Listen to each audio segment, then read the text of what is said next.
you have dealt with the Harshad Mehta case. So sir, what was your experience like then? तो वो सबसे बड़ा challenge था कि हर्षद मेहता के पास में इतने ज़्यादा बैंक अकाउंट थे और उन्हें इतनी ज़्यादा ट्रांजैक्शंस थी कि उनको बैठ के एनालिसिस करना ह्यूमनली इम्पॉसिबल था. सर आपको क्या लगता है about policing in India in general? One, we have failed to carry out reforms which were required. Second, there is corruption. Prakash Karat judgment में the things that the Supreme Court upheld. Sir इस पे progress इतना slow क्यों रहा है? Cyber fraud is something that we hear about very commonly. How can the police be better equipped? देखिए, एक ज़रूरत है जो पुलिस में चेंज लाने की, जिसको हम लोग बोलते हैं team investigation. Do you think the government has done like a decent job as far as tribal integration into the country is concerned? उसको या तो इग्नोर किया है या उसको समझने की कोशिश ही नहीं की है. Some advice you'd like to give to someone who's preparing for the services now? Hello and welcome to the Clarity Podcast. I'm Dr. Shivan. Today's podcast is all about policing and the life of an Indian Police Service officer. My guest today is Shri N.R. Vasan. Sir is an IPS officer of the 1980 batch, born on the Andhra Pradesh cadre. Sir has also served as Joint Director in the Central Bureau of Investigation, which is the CBI. He has also been Special Director to the National Investigative Agency. Sir has also worked with the Union Public Service Commission as a member of the interview panel for more than 5 years. So आज की podcast में we are going to speak about policing in India, the life of an Indian Police Service officer in various departments and posts. और आज की podcast के end में we are also going to give Vasan sir an opportunity to help us with a question from the GS4 paper of 2024 where we're going to give him a case study and see practically how a case study should be answered. Thank you, sir, firstly for taking the time out and Thank you, Shivan. Sir, I'd just like to start off with what most people think about the IPS when they are preparing. So I think, sir, बहुत लोगों को uniform का बहुत चाम है that we'll get the uniform and once we have that uniform, it will add so much to our life. So what is your opinion on that? Having seen that for such a long time, how do you view it? See, I personally believe that any service, Yes, whichever it may be, you have to look at from the point of view that you are going to serve the public. Yes, sir. Now, the way you are going to serve the public could be different depending upon the service you are in or the Yes, service you choose. It does depend upon your aptitude to an extent. Yes, sir. Some people may not be cut up for police service. Some people may not be cut up for audit and accounts. But generally, I think if you go with a mindset that you are joining the service to serve the public at large, any service will give you enough opportunities to achieve whatever you want to achieve in your life. So you said जैसे for example कुछ लोग हैं who are not cut out for the police service or some might be. So are there some qualities that you think are important specifically for the police service? हाँ, मैं सोचता हूँ कि police service के लिए कुछ क्वालिटीज़ जो दूसरी सर्विस में ज़रूरत नहीं है शायद होनी चाहिए. क्योंकि पुलिस सर्विस में आपका फिजिकल फिटनेस बहुत इंपॉर्टेंट रोल प्ले करता है. बिकॉज जो आपकी लाइफ है, it's not going to be regular life. You can be on your legs for 24 hours or 36 hours. I remember once I was almost up for 72 hours. Okay, wow. So, there could be situations and you have no time. And you will have much less time for your family, whereas some service will give you a very, set pattern of your daily life. You will go to office at 10 o'clock, maybe you're out by 6.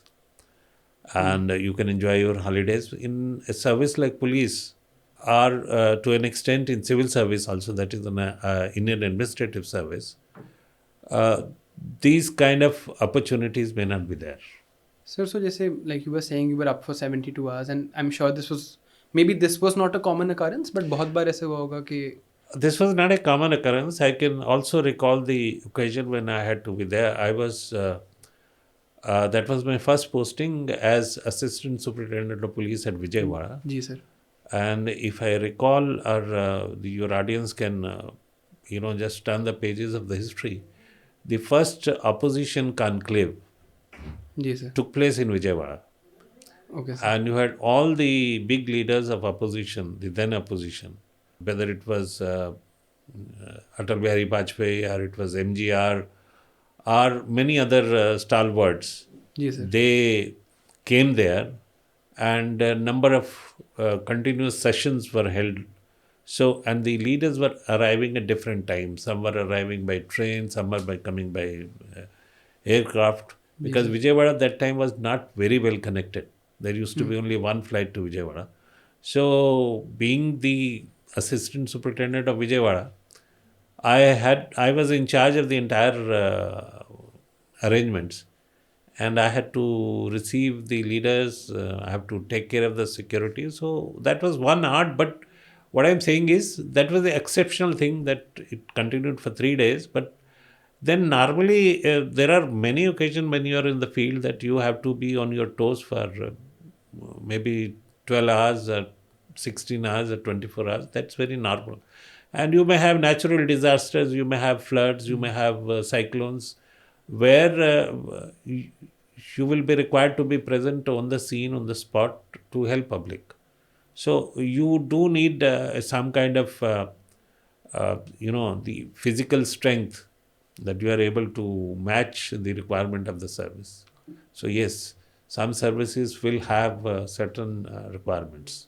Sir तो जैसे this is generally seen because जो हमारी police है it is usually the first responder in any sort of incident sir so how do you then look at your professional life and sort of a work life balance मतलब sir वो affect तो किया ही होगा if you have been in it's so many instances of हाँ, it does affect, but then you see, होता क्या है कि आपको पुलिस सर्विस में भी डिफरेंट डिफरेंट टाइप्स की पोस्ट होती हैं. जो जी. फील्ड में पोस्ट हैं उनमें ये रिक्वायरमेंट होती है कि आपको हर चैलेंज फेस करना पड़ता है. बट पुलिस के अंदर ही दूसरी कुछ पोस्टिंग्स हैं, जैसे क्राइम इन्वेस्टिगेशन डिपार्टमेंट, जिसको नॉर्मली CID बोलते हैं, जी. या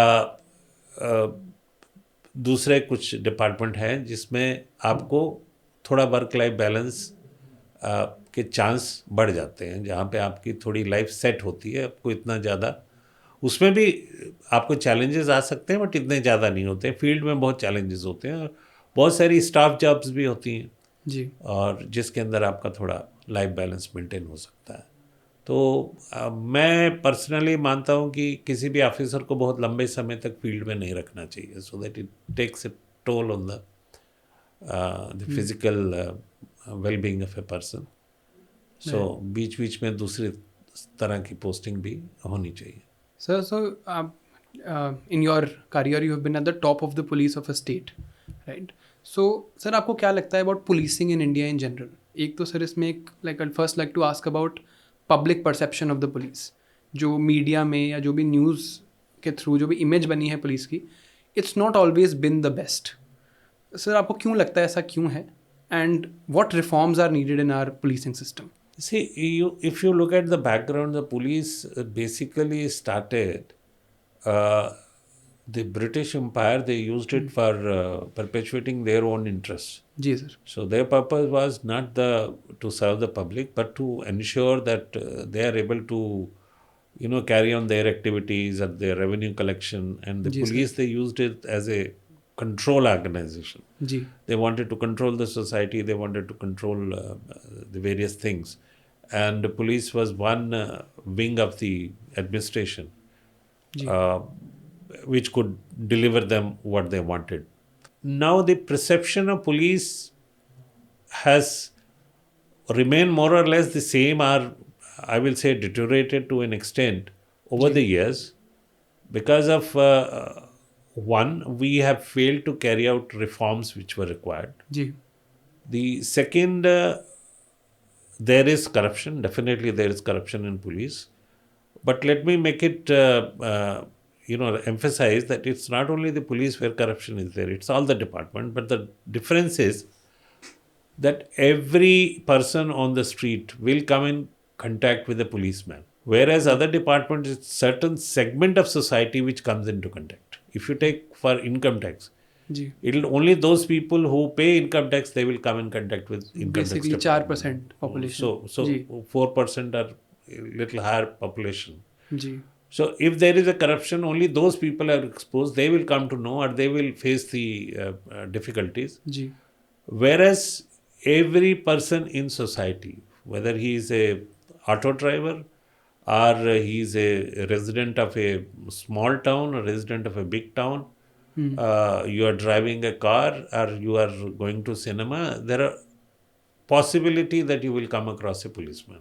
There will be exchange between you and the policeman. Either he will stop you for violating the road discipline, or you may be found fault for parking the car in the wrong place, so you will come. So that's why the perception is that police is a very, I will say, I will not use that word, anti-public organization or this thing, but I will certainly say where people feel that police does not behave the way they should be behaving, which जी is basically police is meant to help the public. जी So often public has this perception that the policemen don't help. But then it's not the 100% policemen. There are policemen, police officers who are known for exemplary work in the career. Sir And the police has helped at various places, whether it was cyclone or whether it was floods. They have gone out of the way, spent hours, their own money, they have ignored their own families, and they have been at the, you know, at the task assigned to them, and they have discharged it very diligently. And so are the investigators, because so many cases, we may have a large backlog in the courts and a large number of cases under investigation, but most of the investigations have been held. People do get punished. Conviction percentage may be less, but people do get convicted.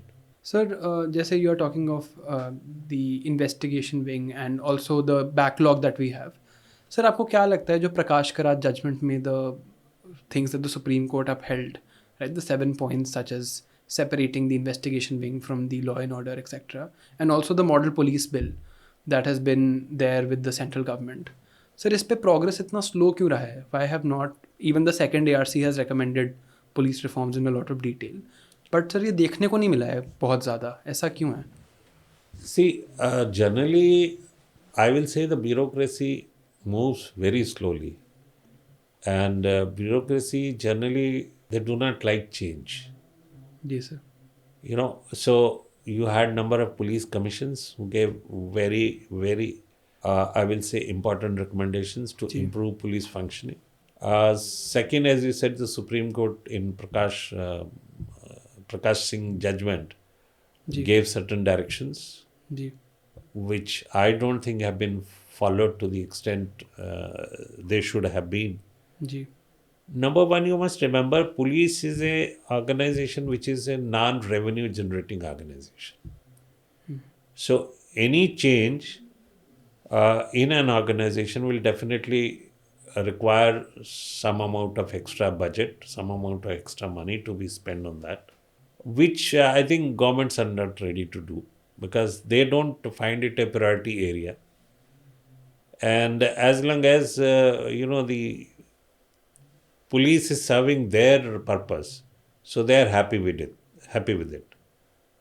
So I think that's one reason why the police reforms have not been ushered in, I will say. They have never been ushered. There have been practically no police reforms.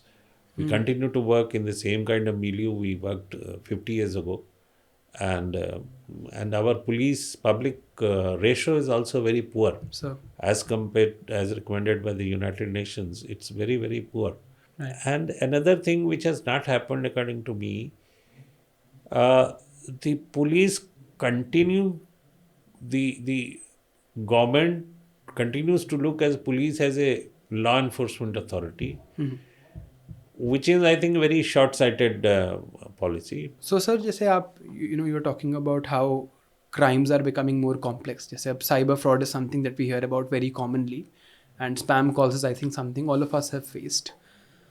Sir, how can the police be better equipped? Like, what is one reform you would say that police can be now better equipped to deal with these challenges?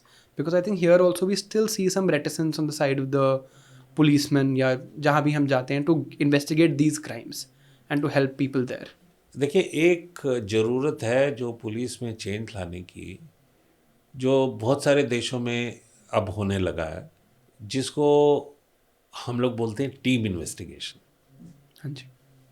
हमारे यहाँ अभी भी सब तरह के cases खाली police वाले investigate करते हैं, और थोड़ा बहुत हम लोग फॉरेंसिक साइंटिस्ट की मदद लेते हैं। लेकिन केसेस आजकल इतने कॉम्प्लिकेटेड होते जा रहे हैं, और केसेस के अंदर क्रिमिनल इस तरह की टेक्नोलॉजी यूज़ कर रहे हैं कि उनको इन्वेस्टिगेट करने के लिए you have to be equal to them if not better. हाँ जी। तो ज़रूरत इस बात की है कि हर पुलिस ऑफिसर को तो आप हर ब्रांच में ट्रेन नहीं कर सकते, it's not possible. What you require is कि आप डिफरेंट डिसिप्लिन के जो एक्सपर्ट्स हैं या जिनके पास एक्सपर्टीज़ है, हाँ जी।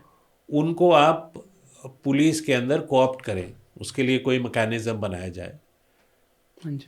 जिसके तहत वो जो एक्सपर्ट्स हैं वो पुलिस जो इन्वेस्टिगेशन करती है they can be part of the team. दूसरा चैलेंज ये है कि टेक्नोलॉजी इतनी तेज़ी से चेंज हो रही है, चाहे वो आपका फाइनेंशियल डीलिंग्स हो, और चाहे आपकी वो साइबर आपके आईटी यूजेज है, इतनी तेज़ी से टेक्नोलॉजी चेंज हो रही है कि आपको उसके साथ पेश रखना बहुत डिफ़िकल्ट है। मतलब जिस एक्सपर्ट ने भी आज से 25 साल पहले आईआईटी से आईटी में ग्रेजुएशन किया था, unless he has kept pace with the changing technology, वो भी आउटडेटेड हो जाता है।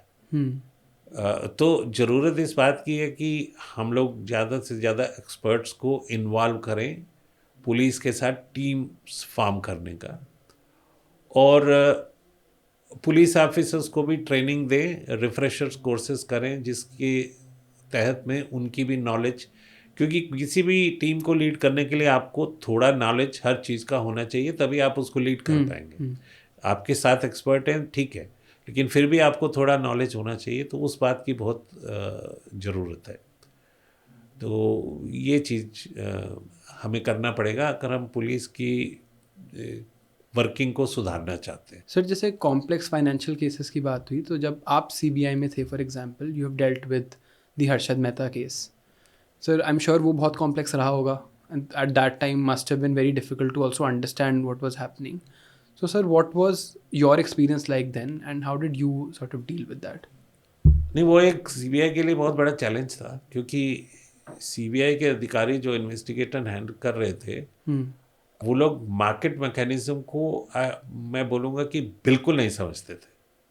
बहुत सारे इन्वेस्टिगेटिंग ऑफिसर्स को तो ये भी मालूम नहीं था कि सिक्योरिटीज़ क्या होती है, सिक्योरिटीज़ में ट्रेडिंग कैसे होती है, स्टॉक एक्सचेंज में बैंक सिस्टम कैसे काम करता है, स्टॉक ब्रोकर किस तरह से ट्रेड करता है, उसके क्या क्या तरीके हैं, क्या क्या हथकंडे वो स्टॉक मार्केट में अपनाता है, मार्केट किस तरह से ऊपर नीचे जाती है, ये सब सीबीआई वाले ज़्यादातर अधिकारियों को पता नहीं था। और दूसरा जो सबसे बड़ा चैलेंज था कि हर्षद मेहता के पास में, जो मैं शेयर कर सकता हूँ, इतने ज़्यादा बैंक अकाउंट थे और उन्हें इतनी ज़्यादा ट्रांजैक्शंस थी कि उनको बैठ के एनालिसिस करना ह्यूमनली इम्पॉसिबल था। तो जैसे मैं बात कर रहा था कि आपको एक्सपर्ट्स की ज़रूरत है या नॉलेज की ज़रूरत है, तो पहले तो हम लोगों ने मतलब जो सीबीआई के अधिकारी कर रहे थे उनको उन लोगों से मिलाया जो इस बारे में जानते हैं, ताकि हम समझ पाएँ कि ये किस तरह से उसने गड़बड़ की या किस तरह से उसने फ्रॉड कमिट किया, तभी तो आप उसको इन्वेस्टिगेट कर पाएंगे। तो आपको मालूम होना चाहिए कि आपको क्या इन्वेस्टिगेट करना है, कौन से डॉक्यूमेंट इकट्ठे करने हैं, उन डॉक्यूमेंट्स को किस तरह से एनालिसिस करना है। तो अब इतने ज़्यादा अकाउंट थे कि उसका मैट्रिक्स बनाना ह्यूमनली इम्पॉसिबल था। तो मुझे याद है कि कुछ पुलिस कांस्टेबल, हेड कांस्टेबल्स को एक्सेल में ट्रेन किया, उनको खुद दिया ताकि वो डेटा हम एंट्री कर सके और एक मैट्रिक्स बना सके, कुछ लिंक ढूंढ सके, क्योंकि ह्यूमनली तो पॉसिबल ही नहीं था, क्योंकि एक दिन में कितने अकाउंट में 50 ट्रांजैक्शंस थी, तो उसको बैठ के उसका फिजिकली पेपर पे करना, तो पेपर फिजिकल में इट्स नॉट पॉसिबल। तो वो चैलेंज था जी। और दूसरा हमारे को ये भी चैलेंज था कि उसने कौन सा लॉ वायलेट किया है। तो जो सिक्योरिटीज़ का रूल्स रेगुलेशंस होते हैं जिस हिसाब से वो चेंज होती है, क्योंकि उस तरह का केसेस कभी सीबीआई ने इन्वेस्टिगेट नहीं किया था, तो सीबीआई के अधिकारियों को उनकी नॉलेज भी पूरी नहीं थी। तो ये चैलेंज थे। धीरे धीरे सीबीआई के अधिकारी समझने लगे और उसमें कुछ दूसरे डिपार्टमेंट्स ने भी, जैसे इनकम टैक्स है, दूसरे डिपार्टमेंट्स ने भी काफ़ी मदद की। तो उसी तरह से उस केस का इन्वेस्टिगेशन हुआ। सर, तो like what I can understand from this is that I think expertise is Fairlie important, right? मतलब जैसे हम वैसे भी देखते हैं कि लेट्स से कहीं पे कोई कॉम्प्लिकेटेड केस है तो पहले the state police will investigate, then there is always usual, अगर वहाँ पे let's say something has gone wrong या people are not happy, there is always a demand that CBI should investigate. It's a very common demand that the public also raises in normal cases. तो sir क्या फ़र्क है, like अगर मैं compare करूँ state police और CBI को, what is the difference in the work culture in these places? See मेरे हिसाब से स्टेट पुलिस और सीबीआई में कोई फंडामेंटल कोई डिफरेंस नहीं है। दोनों ही एक ही कानून के अंदर काम करते हैं। डिफरेंस सिर्फ इतना है कि स्टेट पुलिस के पास बहुत सारे केसेस होते हैं और सीबीआई के पास केसेस कम होते हैं।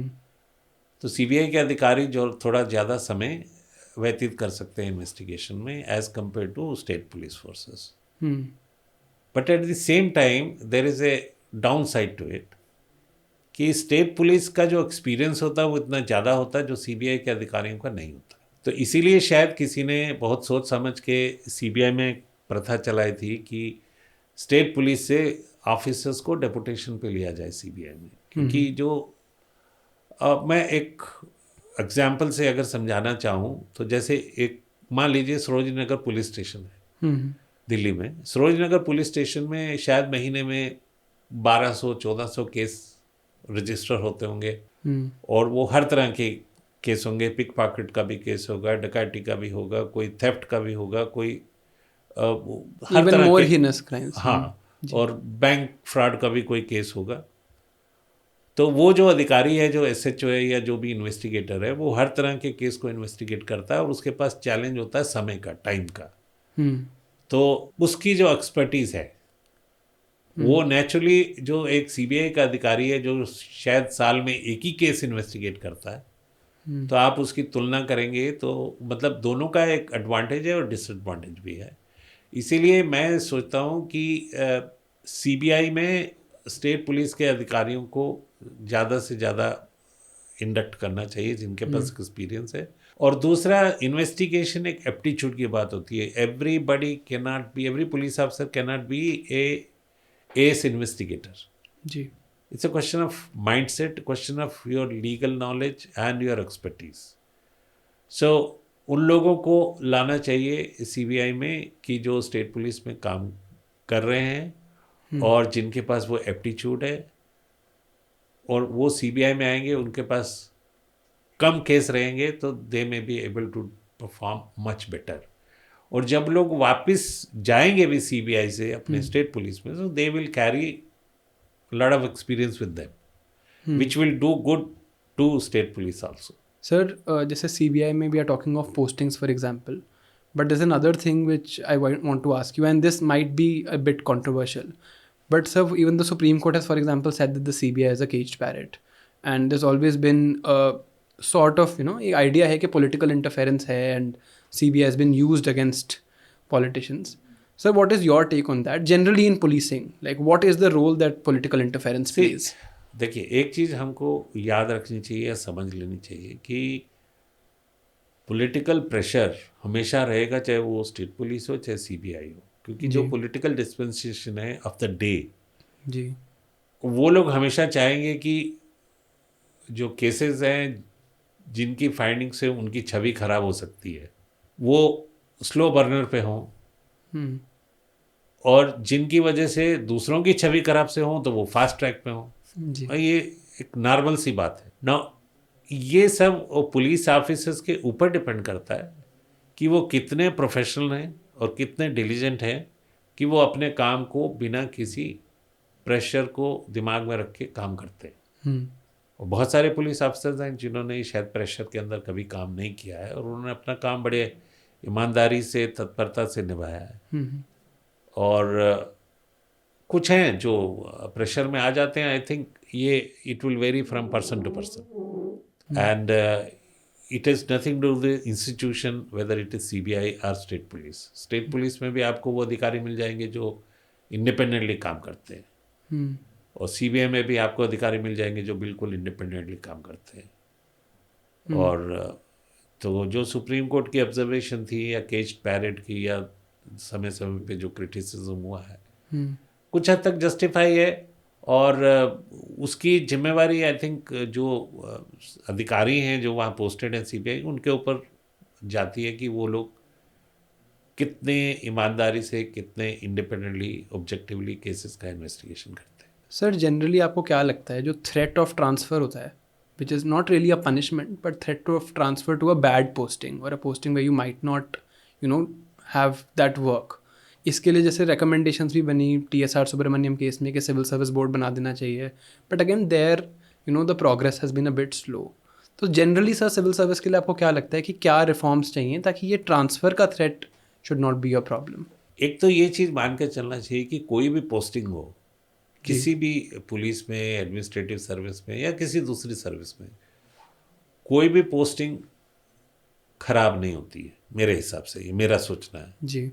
ये ऑफिसर के ऊपर डिपेंड करता है कि वो उस पोस्टिंग पे किस तरह से अपने काम को करता है. अगर मैं अपना उदाहरण दूं तो मैं जब सीबीआई से वापस आंध्र प्रदेश गया था तो मेरे पास इन्वेस्टिगेशन का बहुत ही एक्सपीरियंस था, लेकिन मुझे उन्होंने आईजी वेलफेयर बना दिया स्टेट के अंदर. जी sir.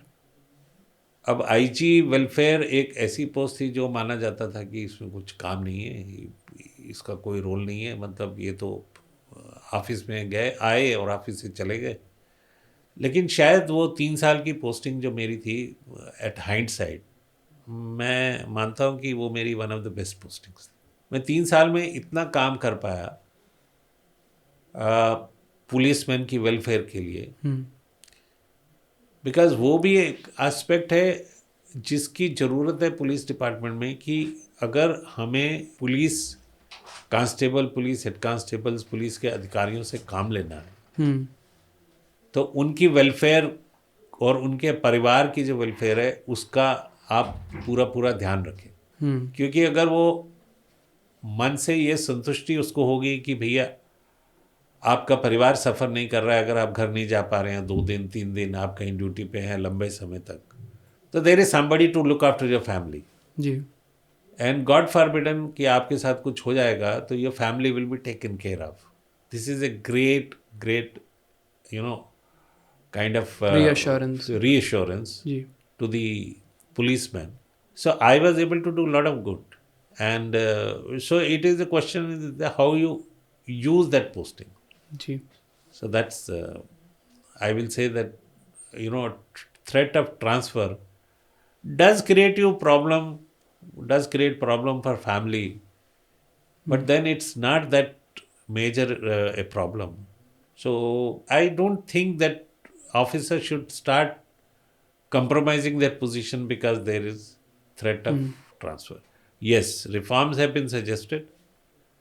Reforms should be there and officers should be assured of their tenure. That will certainly help. But we are not able to achieve that so far in spite of several recommendations. Sir, जैसे you have also worked in the National Investigative Agency, you were special director to the NIA. So can you tell us broadly what is the main work of the NIA and what is the need for a special organization, and that to a special NIA act which is also sometimes come under criticism? तो क्या ज़रूरत है इसकी and why does it help? देखिए, 2 type के cases हैं जो पहले सीबीआई ही इन्वेस्टिगेट करती थी.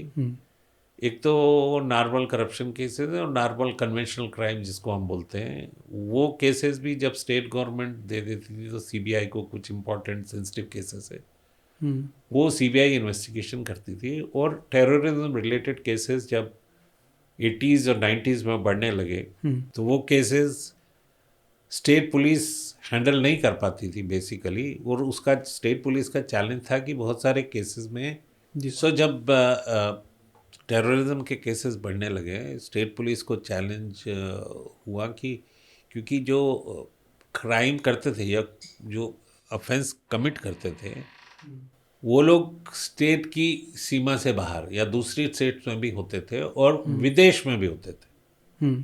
उनको डायरेक्शन, उनको रॉ मटेरियल, उनको पैसा कहीं दूसरी जगह से आ रहा था, तो state police use to find it extremely difficult to collect evidence either from other states and more so from outside the country.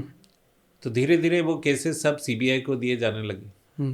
लेकिन क्योंकि उन केसेस की संख्या बढ़ रही थी और सीबीआई बेसिकली एक एंटी करप्शन इन्वेस्टिगेशन एजेंसी है, करप्शन रिलेटेड केसेस ही उसका मेन फोटे था, तो ये लगा कि ये एजेंसी के ऊपर दबाव जो टेररिज्म केसेस का ज़्यादा हो जा रहा है और वो करप्शन रिलेटेड केसेस बैकग्राउंड में चले जाएंगे।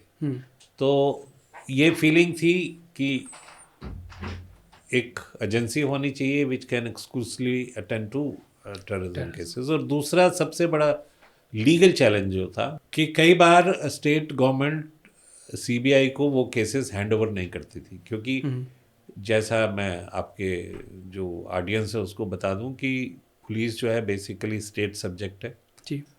और वो जो भी केसेस हैं क्राइम जो रजिस्टर होता है वो स्टेट पुलिस के दायरे में आता है।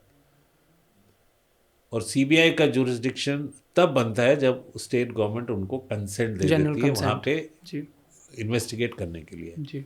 वो जनरल कंसेंट हो सकती है, वो स्पेशलाइज कंसेंट हो सकती है जी।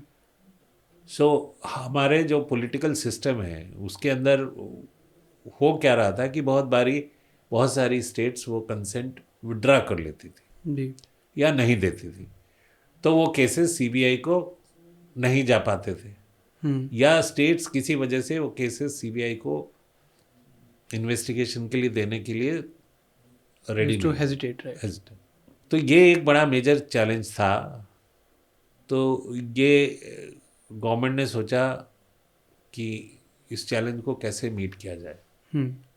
लेकिन एक जैसे कहते हैं ट्रिगर जो 26/11 में बॉम्बे में जो घटना हुई तो उसने देश को पूरा हिला दिया था।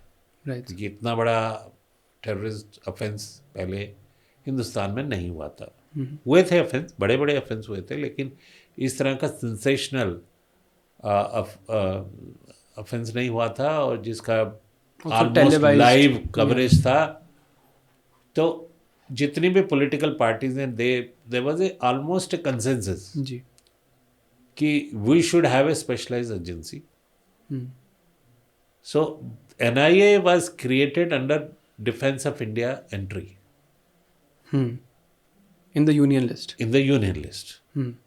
Which means that state consent was no longer required for handing over the case to NIA. The central government could decide which case to be handed over to NIA with or without the consent of the state government.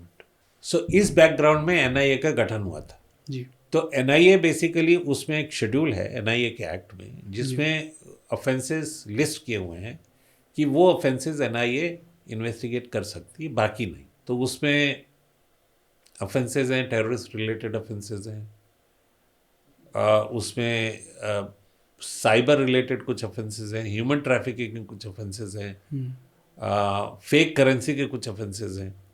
तो वो एक list है जो NIA investigate करती है। NIA is supposed to be a specialized agency handling these cases. So इससे दो हुआ, एक तो CBI का बर्डन कम हुआ, CBI अपने जो उनका बेसिक चार्टर है जो एंटी करप्शन का उसके ऊपर कंसंट्रेट कर पाएंगे। और दूसरा एक स्पेशलाइज्ड एजेंसी आपके पास है और गवर्नमेंट ऑफ इंडिया को जब भी उनको महसूस होता है कि कोई ऑफेंस ऐसा है जिसमें स्टेट गवर्नमेंट शायद प्रॉपरली इन्वेस्टिगेशन नहीं कर पाएगी तो वो उस केस को NIA को हैंड ओवर कर सकते हैं। और अभी जो अमेंडमेंट हुआ था NIA एक्ट में तो NIA को एक्स्ट्रा टेरिटोरियल जुरिस्डिक्शन भी दे दिया गया है। तो इसलिए NIA का रोल दूसरी एजेंसी से बिल्कुल अलग है। और जैसे NIA is like very involved, for example, in any terrorist investigation or any terrorism case. तो सर हमारे यूपीएससी के सिलेबस में भी अभी एक एंट्री है called linkages between terrorism and organised crime. So sir can you give us a little bit of insight on how that happens? Of course हमने books में पढ़ा है, but how do organised criminals like drug traffickers and human traffickers for example then get linked with terrorism? See basically जब जो भी terrorist offences हैं उनके लिए, क्योंकि आपको पैसा चाहिए होता है, आपको कई तरह का रॉ मटेरियल चाहिए, कई तरह का इक्विपमेंट चाहिए, और कई लोग चाहिए जिनको आप मोटिवेट कर पाएँ इस तरह का गलत काम करने के लिए. तो वो पैसा कहाँ से आएगा? लीगल चैनल से तो वो पैसा आने से, लीगल चैनल से तो पैसा आपको नहीं मिल सकता है. तो आपको फंडिंग चाहिए कहीं से. तो फंडिंग कहाँ से मिलेगी? बैंक के थ्रू आप लोन नहीं ले सकते हैं, बैंक से पैसा नहीं ले सकते हैं. तो उसके लिए फंडिंग कैसे आती है? तो जो ऑर्गेनाइज क्रिमिनल हैं या जो ड्रग ट्रैफिकिंग करते हैं, वो जो पैसा इकट्ठा करते हैं गलत कामों से, उसको फिर टेररिस्ट ऑफेंसेस को फाइनेंस करने के लिए उसको चैनल किया जाता है. और ये जो नेक्सस है ये खाली भारत के बीच में नहीं है, मतलब इंडिया की बाउंड्री में नहीं है. राइट. ये नेक्सस पूरे वर्ल्ड में फैला होता है. कई बार कोई दूसरे देशों से भी सपोर्ट मिलती है, कुछ दूसरे देशों से आपको टेक्निकल इनपुट मिलते हैं कुछ गलत काम करने के लिए. कोई ना कोई आपको मोटिवेट करता है. अब इंटरनेट का भी यूज़ होता है. तरह तरह के आपको मिल जाएंगे इंटरनेट पे भी, कैसे क्रूड बम बनाना है, कैसे गलत काम करने हैं. ट्रेनिंग है लोगों को ब्रेन वॉश करने के लिए. तो ऑर्गेनाइज क्राइम और टेररिज्म में एक बहुत कॉमन रिश्ता है. अब मैं छोटा एग्जांपल लूँ, जैसे तो अंडर इनवाइसिंग करते हैं ट्रेड में. जो अंडर इनवाइसिंग से जो ब्लैक मनी जनरेट होता है उसको टेररिज्म में लगा देते हैं. फिर रियल एस्टेट में जो ट्रांजैक्शंस होती हैं, सबको मालूम है कि रियल एस्टेट में बहुत सारी ब्लैक मनी की ट्रांजैक्शन होती है. शायद maximum black money real estate में, probably a sink for black money in the country. हाँ, जी. कुछ लोग वो पैसे को डाइवर्ट करते हैं. And they have almost become organise criminal because these are all organise rackets. ये कोई अकेला आदमी इस तरह के ऑफेंसेस नहीं कर सकता है. इसके लिए आपको कई लोगों की ज़रूरत पड़ती है. तो ऑर्गेनाइज क्रिमिनल्स का टेररिस्ट क्रिमिनल के साथ एक बहुत ही क्लोज एक नेक्सस है, क्योंकि फंडिंग की ज़रूरत वहीं से पूरी होती है. Sir, so I mean, with this funding nexus, even countering money laundering, for example, might have been a very important thing here. तो सर इसमें interdisciplinary connect कैसे होता है? जैसे एक तरफ I'm sure the IRS officers have to deal with money laundering with the ED dealing with Prevention of Money Laundering Act, and एक तरफ NIA है. तो how do these two agencies work together? नहीं, see, Government of India has set up kind of a mechanism where these agencies do share the data with each other. They do share the expertise with each other. And many times they provide assistance in investigation of cases. In terms of evidence, transfer of evidence, in terms of providing data which some other agency might have got. And the investigation agency may be in need of the data to analyze and to fix the, to prepare the matrix of criminals and their nexus with the organized crime, their nexus with some money laundering activities. तो वो एक चलती है coordination mechanism from time to time. They regularly meet, they regularly exchange ideas. They regularly exchange information. Right. But then there is a need to make it much more effective. Because generally होता क्या है कि वो किसी भी organisation में होता है इन तरह के इनमें नहीं कि हर ऑर्गेनाइजेशन अपने टर्फ को बचा के रखना चाहती है. I think I personally feel that national interest should be supreme. जी सर. We should not be defending our turf, we should be defending the nation. उसके लिए ज़रूरत है कि these agencies must work hand in hand. Sir जैसे across your career आपने state police में भी काम किया, CBI में भी किया, NIA में भी किया. Sir if I were to ask you if what is one instance that you recall with the most fondness, probably the most interesting professional thing or the most challenging professional thing that you've dealt with across the many distinguished years that you've spent in the service? The thing which I remember, or I look back with satisfaction, I tried to be the best investigator possible. Ji. My aim always was that try to ascertain the truth by collecting the evidence and by bringing the culprit to to get conviction. And I was very clear in my mind always that if I don't get evidence, sometimes police officers, the best police officers also fail to get evidence, then I will not charge sheet because my case will certainly fail in the court. So I can say with satisfaction that most of the cases which I investigated and wherever I filed charge sheet had ended in conviction. Some of very, very difficult cases, like one case I remember, it's reported case in newspapers also, the one doctor who was conducting heart surgeries and implanting stents. So he was nexus with the chemists or the stent suppliers. Okay. So wherever on paper he used to put 2 stents, and actually only 1 stent used to be planted and 1 used to go back to the supplier. For the insurance money, sir? I mean, or for... Means it's the patient was paying for 2 stents. Oh, okay. Understood. But actually they were planting only 1 stent in the body. So 1 used to go back, it used to be recirculated. This thing. So the money saved on 1 stent was shared between the doctor and the suppliers of the stent. Understood. So it was a big challenge for us. When we got a case, it was extremely, extremely challenging case because not only we had to understand the medical science,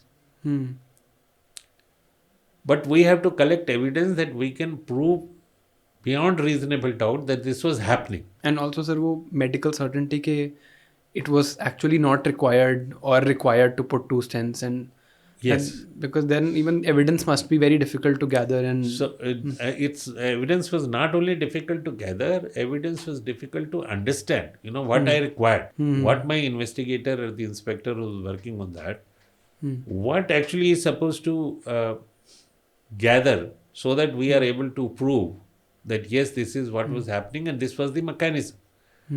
Because I had to prove that the stent which is shown to have been in the body is available outside. in the market. In the market. So we did undergo some kind of education with very senior heart surgeons or the people who were stunt specialists because that's one line of heart surgery. Cardiology. And we were able to successfully investigate that case, and the doctor did get conviction for 5 years imprisonment. So that is one case which I can look with satisfaction, and it was a challenging case. Similarly, in the beginning of my career also, in Vijayawada, which was my first posting, I had number of challenging cases. Bank fraud cases, those days there were not much of cyber fraud. Cyber fraud was almost unknown because hardly any bank was automated. Leave aside some or 2 foreign banks. And there also it was very rudimentary kind of automation. Some challenging cases where the draft leaves were stolen by a bank employee and the drafts were prepared and encashed. And it was a challenging case for us because we had to understand the bank functioning, their internal control mechanism, that how did they get over their internal control mechanism. And how the bank where they opened an account also failed to follow the instructions. So that was another challenging case. And we were able to crack and arrest the bank employee and get conviction. Sir, just what I can hear you saying basically is that even your career has been a constant learning process. मतलब आप जैसे आप बता रहे हैं कि even in that case you'd have to learn about medicine, for example, or sometimes in terms of bank fraud, for example. And sir, you have so many degrees across various fields. So you have a degree in law, a degree in management, a degree in international relations. So, sir, if you are, let's say, giving advice to somebody who is watching this, who is a learner today, maybe preparing for the exam or otherwise, maybe in their young 20s, who is starting their learning journey properly, probably for the first time, तो sir आप learning को लेके क्या advice देंगे? देखिए, मेरा advice ये होगा कि देखिए, किसी की भी लाइफ, चाहे वो मेरी हो या किसी की हो, चाहे आपकी हो, it's a long learning journey. Learning never stops. मैं आज भी मानता हूँ कि जो मेरी नॉलेज है परहैप्स वो 5% ही है, चाहे वो लॉ की हो, चाहे इन्वेस्टिगेशन की हो. 95% मुझे अभी भी मालूम नहीं है. और चैलेंजेस हैं या जो नॉलेज है, क्योंकि चेंज होती रहती है समय के साथ में, तो किसी को भी, चाहे वो प्रोफेशनली सक्सीड होना हो, चाहे वो पर्सनल लाइफ में आपको सक्सीड होना, चाहे बिजनेस में सक्सीड होना, तो there is a need that you should always keep the learning window open. Knowledge कहीं से भी आए, you should always be ready to receive it. आप कभी पढ़ना मत छोड़िए.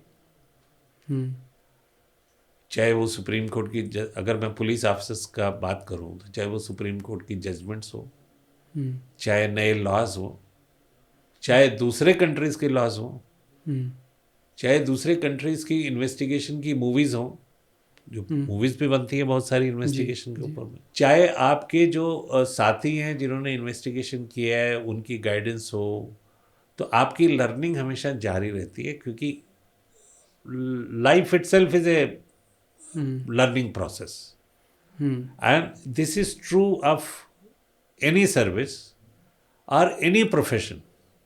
अगर आप सिविल सर्विस में नहीं भी हैं, आप कोई बिजनेस कर रहे हैं या आप कोई डॉक्टर हैं, तो टेक्नोलॉजी चेंज होती रहती है. जिस हिसाब से 25 साल पहले सर्जरी होती थी, आज बिल्कुल रेवोल्यूशनाइज हो गया. सर्जरी बिल्कुल डिफरेंट तरीके से होती है. आप रोबोटिक सर्जरी आजकल होने लगी है. अगले आने वाले समय में कुछ और तरीके आ जाएंगे. तो अगर आप अपनी लर्निंग विंडो को बंद कर देते हैं या लर्निंग विंडो को आप बहुत थोड़ा खोलते हैं, तो यू विल लैग बिहाइंड. जी. तो I think learning process should continue, चाहे आप किसी सर्विस में हो, चाहे वो इनकम टैक्स में हो, चाहे कस्टम्स में हो, चाहे आप इंडियन ऑडिट अकाउंट सर्विस में, अकाउंटिंग स्टैंडर्ड बदलते रहते हैं. सर, आपने यूपीएससी में भी you have gone and taken interviews in the UPSC board for prospective civil servants. Sir, what are the few qualities that you would directly look for, और अगर वो नहीं है, जैसे आज की जनरेशन उसको रेड फ्लैग कहती है, what is it that you would say is a red flag, कि अगर किसी में ये क्वालिटी है तो दिस पर्सन इज़ आउट, और ये क्वालिटी है तो ये ग्रीन फ्लैग है, this is a good quality that you can probably जज इन एन इंटरव्यू? देखिए, किसी भी अच्छे सिविल सर्वेंट को जब हम तलाश करते हैं कि वो अच्छा सिविल सर्वेंट बन सकता है कि नहीं बन सकता है, सबसे इम्पॉर्टेंट क्वालिटी है वो कितना अवेयर है. क्योंकि ये सारा सिविल सर्विस का काम जो है पब्लिक में होता है, उसकी पब्लिक इंटरेक्शन है. कुछ हो सकता है कुछ सर्विस ऐसी है जिनकी पब्लिक इंटरेक्शन कम होगी, लेकिन ज़्यादातर सर्विस सिविल सर्विसेज ऐसी हैं, एडमिनिस्ट्रेटिव सर्विस हो गई, इनकम टैक्स हो गया, पुलिस सर्विस हो गई, रेलवेज की सर्विसेज हो गई, जो आप पब्लिक के टच में रहते हैं, और you are suppose to provide deliver services. So if you are not aware what is happening around you, you may be a perfect scholar, you may be a very learned person, but if you are not aware what is happening around you, so I don't think you are cut out for to be a good civil servant. Then another thing which I look for is your ethical bent of mind. कि civil services we know are not the best paying jobs. The good salary now, fortunately it's a very good salary as compared to earlier years, but still they are not the best paying jobs. The best paying jobs may be in medicine, maybe in IT, private sector, where you get huge amount of money. So when these jobs don't pay you well, so you must have a self-discipline, self-control. Your ethical standards have to be very high. So, but is it not difficult to judge in a 30-minute interview? It's like 30 minute में आप It is no doubt, but that is what the interviewer is looking for. It is, I know. It is very difficult because when I am putting some questions or queries to a person, If it happens to be something which he has read today, so he will give you a perfect answer as compared to a person who may be a better this thing. But then after all, the interview only consists 12.5% of marks if I am Yeah, correct. absolutely, sir. So you are looking in that 30 minutes window, that person whether he will be able to perform what is required of him. So these are, I think, qualities I look for is that he is professionally sound in his area of background. He knows his subject. His general awareness is very good.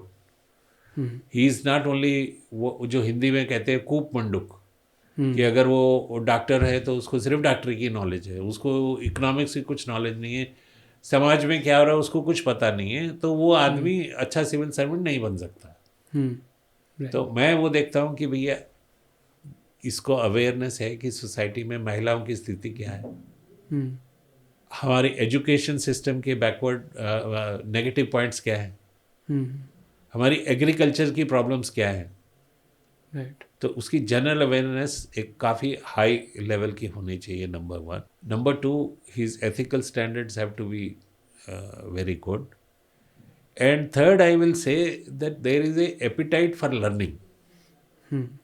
क्योंकि generally क्या होता है interview में, कई लोग बच्चे सोच लेते हैं कि मुझे हर क्वेश्चन का जवाब देना है, नहीं भी पता है तो भी देना है, क्योंकि नहीं तो मुझे नेगेटिव मार्क्स मिलेंगे, जो कि बिल्कुल गलत है. See, you can always say, I have not read it, I don't know something about it, I will go and read it. कुछ लोग क्या गेस करते हैं और कुछ भी गलत उत्तर देते हैं, या जो नॉलेज या ठीक नहीं है वो बताते हैं. तो उससे पता लग जाता है कि भैया ये पढ़ने लिखने में कोई इसका इच्छा नहीं है, कुछ भी बोल रहा है. तो you look for that. Also, I think, sir, if somebody is guessing, also speaks a bit to their integrity. Yes. I mean, it's always intellectual integrity is also integrity. It's very important. It's very important.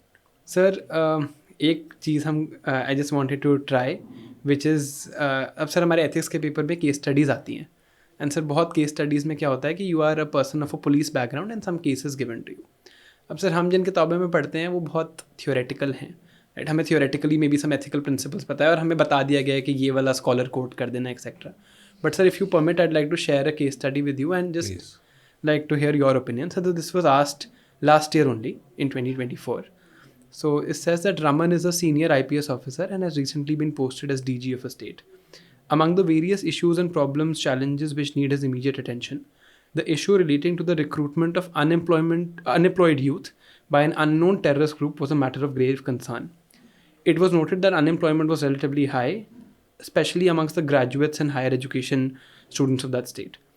They were therefore vulnerable and soft targets. In the review meeting taken by him, it came to light that a new terrorist group has emerged at the global level. It launched a massive drive to recruit young unemployed people, and special focus was to pick young people from a particular community. It was also gathered that the new group is desperately trying to spread its tentacles in the state. A reliable intelligence tip was received by the state CID and cyber cell that large number of unemployed youth have already been contacted by said terror outfit. The need of the hour was to act swiftly and check these elements and designs before they assume serious proportions. Discreet inquiries made by him through the cyber cell revealed good numbers of unemployed youth are very active on Facebook, Instagram, and Twitter. On an average, they were spending 6 to 8 hours each day using electronic devices and internet. And it also came to light that these unemployed youth were showing sympathy and endorsing the messages received from certain persons, allegedly the contact persons of the global terrorist group. The social media accounts revealed their strong affinity with their anti-national views, and it seemed that they succumbed to their play and started propagating secessionist ideology. Posts were hypercritical of the government, policing, and subscribing to extreme beliefs. So the question, sir, now is that what measures would you suggest in this scenario, and what are the ethical dilemmas in curbing free speech and also investigating social media at the same time? See, one is very clear that once a senior police officer, in this case happens to be DG of a state, Ji. comes to know through intelligence sources or otherwise that this kind of thing is happening. So I think his immediate task should be to increase interaction, not at his personal level, when the police department has said, to increase the interaction with the youth by visiting colleges, by going to schools, and build some kind of bridges between the police and the youth. So that is one avenue which is available to them, and educating them, talking to them, and finding out what are their difficulties or challenges or problems, and then bringing those challenges to the notice of the powers that be, that who can, to an extent, address these issues. Because as a DGP, he may not be in a position to provide employment or make available sources.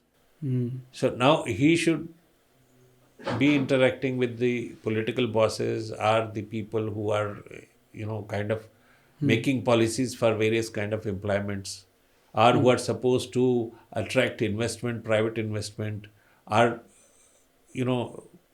bring in manufacturing, Industrial growth to the... industrial growth, so that people can get employment.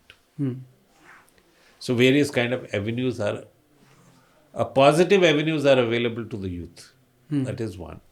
Second is, because people do use this, as mentioned in the case study, people do use the extreme elements to brainwash the unemployed youth, and if I use word crudely, and waylay them, mislead them into some bad activities. The interaction should also be there with the police, with the people who are well-meaning, and tell them that, well, some segment of society or some segment of your community or group, they are trying to mislead people, especially the youth, and it's your duty. आपको करना क्या है कि उन बच्चों को बताना है कि भैया वो गलत तरफ जा रहे हैं, ये गलत रास्ता है.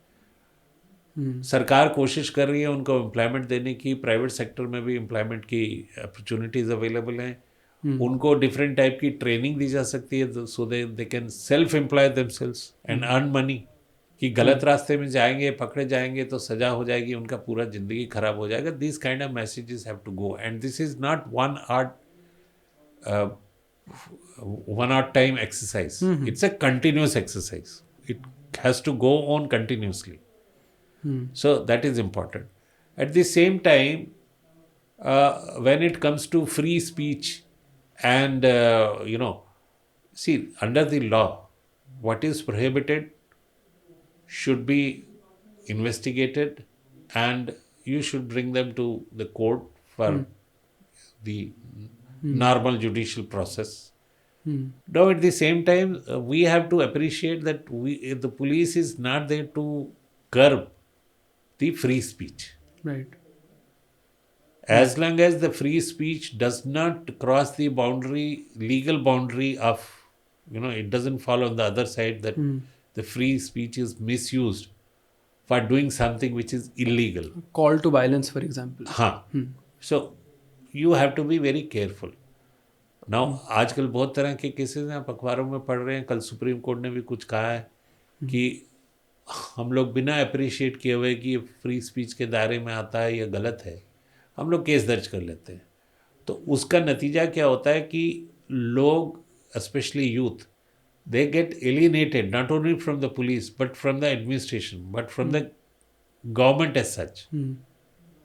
And then they become a soft target for these kind of people who want to misuse them. Sir, जैसे इस केस में it was very evident that it was unemployment that was leading the youth towards terrorism. But जो person जिसके perspective से ये case है वो खुद DG हैं, and like I think very astutely you said that he cannot bring employment himself. तो ऐसे केसेस में पुलिस का क्या रोल रहता है? तो of course law and order has to be ensured. Any radicalisation in the state would be something that the police has to deal with, right? But then again, the main cause or the linkages, let's say, between development and extremism that exist are also shown in this case. The development is not something the police can probably influence very directly. तो how do you balance that? मैं इसमें आपको एक practical example देता हूँ which is known to I think most of the people और most of your audience. Andhra Pradesh was a state which was badly affected by Naxalism for years together. So we've all read about the greyhounds and whatnot. So the government brought in a specialized agency within the police called greyhounds. जी. They were specially trained to enter the jungles, operate there for continuous, long number of hours. They were given the necessary equipments. But at the same time, now the entire credit in controlling and bringing down the Naxalite activities in Andhra Pradesh, it's almost down to zero. It's almost down to zero. It does not go to greyhounds only. The government and the police department work together in ensuring that development activities take place. मैं जब एक superintendent police था एक district का which was naxalite affected, हम लोगों ने कोशिश की कि जो स्कूल टीचर है जो स्कूल में नहीं जाता है वो डरता है जाने में या उसको दिक्कत है वहाँ जाने में, कि दो it was not my job as a police officer but we facilitated that he goes there and he teaches the children. We also made sure that the doctor of primary health centre he visited the villages. He provided the medical aid. अगर कभी ज़रूरत पड़ती थी किसी आदमी को तो उसको हम लोग बहुत अंदर के इलाके से जहाँ सड़कें भी नहीं थी तो उसको अस्पताल में पहुँचाते थे धीरे धीरे. और एडमिनिस्ट्रेशन की साइड में जो वो है पुलिस के साथ मिलकर उन्होंने सड़कें बिछाना शुरू किया. उन्होंने मेडिकल फैसिलिटीज़ को इंक्रीज़ किया. उन्होंने बच्चों को शिक्षा देना शुरू किया. उन्होंने बहुत सारे एम्प्लॉयमेंट के एवेन्यू जनरेट किए जिसमें पुलिस ने मदद की, क्योंकि लॉ एंड ऑर्डर अगर आपका सही नहीं है राइट तो आप वो सब काम नहीं कर सकते जी. तो डायरेक्टली तो पुलिस रोल नहीं प्ले करती है जी. तो इस केस में डीजी को ये मालूम चलता है कि बच्चे टेररिस्ट के इन्फ्लुएंस में आ रहे हैं, इस तरह की बात हो रही है, तो उनका काम है कि वो जो एडमिनिस्ट्रेशन है उसके साथ बैठें, उनको बताएं और उनको जितना भी पुलिस सपोर्ट कर सकती है in implementing social welfare development schemes, तो पुलिस वो काम कर सकती है. सर सो जैसे you were working in that Naxal affected district and जैसे आपने आंध्र प्रदेश में काम किया for a very long time, sir do you think we have treated our tribal people well? I mean, considering, like, see, I've been a student of anthropology and I feel, or at least might be my bias, that maybe we have not taken into account their, hesitations and their ideas into development, maybe their idea of sacred and their idea of God. Sir, जैसे हमेशा से Jawaharlal Nehru ji has had this idea of tribal panchsheel and this idea of tribal integration. Do you think the government has done like a decent job as far as tribal integration into the country is concerned? And is there not been a problem of looking at Naxalism? I mean, जैसे आप उसका बिल्कुल opposite बोल रहे हैं, but don't you think बहुत time तक we've looked at Naxalism only as a law and order issue? I will agree with you to an extent that we have ignored the issues of tribals. हम लोगों ने बहुत समय तक और कुछ अभी भी उनकी जो समस्याएं हैं, जो उनकी कल्चर है उसको या तो इग्नोर किया है या उसको समझने की कोशिश ही नहीं की है कि उनकी क्या ज़रूरतें हैं, वो किस तरह की लाइफ.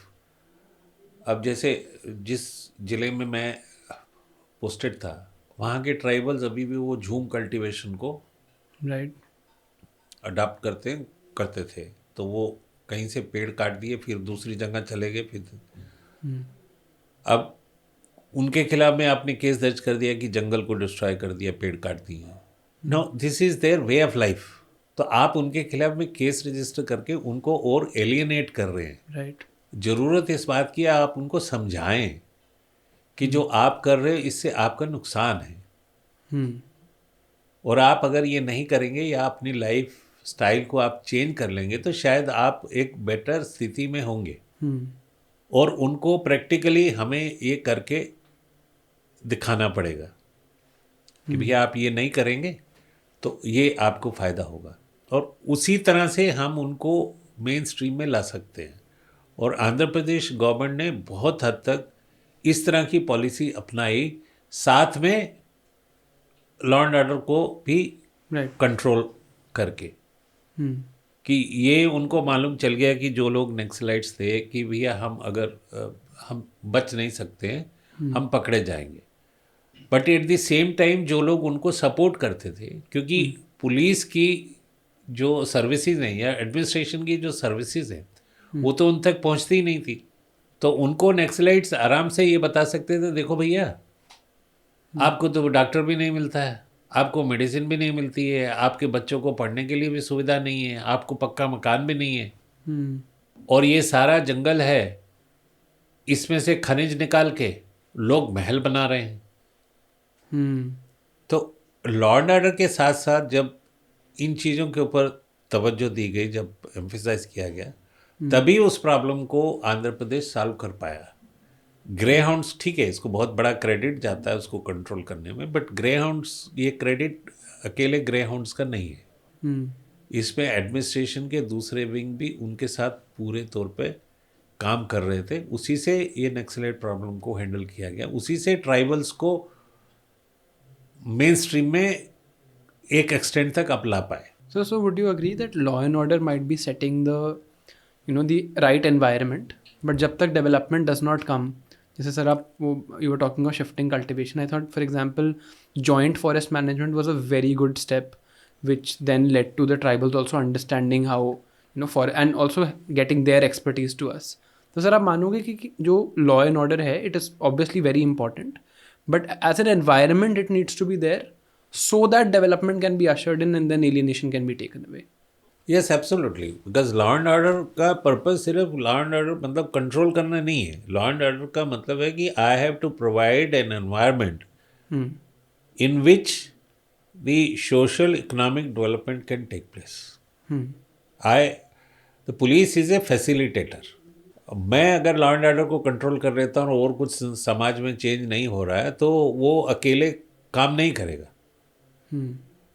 क्योंकि हो सकता है मैं एक कुछ समय के लिए 6 महीने के लिए 1 साल के लिए लॉ एंड ऑर्डर को कंट्रोल कर पाऊँ, लेकिन अगर सोशल डेवलपमेंट नहीं हो रहा है और समाज के अंदर दूसरी कुरीतियाँ फैल रही हैं और इकोनॉमिक डेवलपमेंट नहीं हो रहा है तो लॉ एंड ऑर्डर फेल हो जाएगा।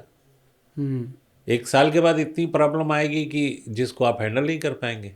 Sir, when you were in this Naxal district और जैसे आपने you also worked, so was there any time you faced a personal security issue? Fortunately, I will say not.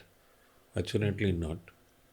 Ji sir. But yes, means one had to travel with lot of security, and I did go deep into places just to understand what was happening with the tribals, what were their difficulties, and why they were totally alienated with us. That is police. They were totally alienated. So it took a lot of effort to communicate that we were their friends and not enemies. It was a real challenge. And fortunately for me, my colleagues, junior colleagues, supported me in that effort. Sir, just last question before you go, and so this is something that we ask all our guests. Sir, some advice you'd like to give to someone who's preparing for the services now? See, my advice would be that whichever subject you have opted for, other than the compulsories, you prepare that subject well, and keep your general awareness very high. Because if your general awareness is not high, then not only that you will not be able to perform well in written examination, not only in your own subject but in other general subjects, but at the same time your performance in interview will also be not up to the mark. And another advice which I have is that it's not 1 year preparation or 2 year preparation for civil service. It's a long preparation. You have to start maybe 5-6 years before you sit for the exam. Now, maybe you have to decide when you are entering any stream of graduation in the beginning. If you have any idea or any inclination that you want to sit for civil service, I think the preparation starts then and there. Not in 1 year that you sit down after your graduation and you take 2 years off, or you are in a job and then you take off and then prepare. Maybe you are able to qualify. A lot of people do qualify that way. But I think a better way to prepare is to start right in the beginning and make up your mind that you want to become a civil servant. And you should understand the positives and negatives of the civil service. And you should be mentally ready. I think that's the golden formula to succeed. And that's what I also did, though I had no intention of becoming a civil servant. But then I did not take, I don't know, should I be saying this? I had never had any coaching, never had anything. And I could qualify the first exam I took. So I think these are the... Just last thing before you go, sir. Abhi general category students, for example, have 6 attempts in the services. Do you think it's a bit too much? मेरे हिसाब से जो age limit भी है वो बहुत ज़्यादा है, वो कम होनी चाहिए. क्योंकि देखिए सिविल जब आप 28 या 30 साल में कोई सर्विस ज्वाइन करेंगे, तब तक आपका जो माइंड है वो हिंदी में बोलते हैं जिसको एक तरह से परिपक्व हो जाता है. वो आपको चेंज करना बहुत मुश्किल है. तो आपकी जो लाइफ में एटीट्यूड्स हैं जो आपके वो हैं वो बन जाती हैं. तब तक उसको बनने में, सुधरने में या उसको मोल्ड करने में, क्योंकि सिविल सर्विस में एक पर्टिकुलर टाइप का एटीट्यूड आपको चाहिए. तो वो एटीट्यूड तो अपने आप कुछ लोगों में होता है, नॉर्मल होता है. कुछ लोगों में उनको ट्रेनिंग से वो उस एटीट्यूड को बनाया जाता है. तो उस समय जितनी आपकी एज ज़्यादा होगी उतना आपको डिफ़िकल्ट होगा. So that is related to the number of chances. So less number of chances, lower age of induction will be the, I think, the golden path. But then it's for the government to decide. Sir, thank you so much, Wesley, for taking the time out to do this. Thank you.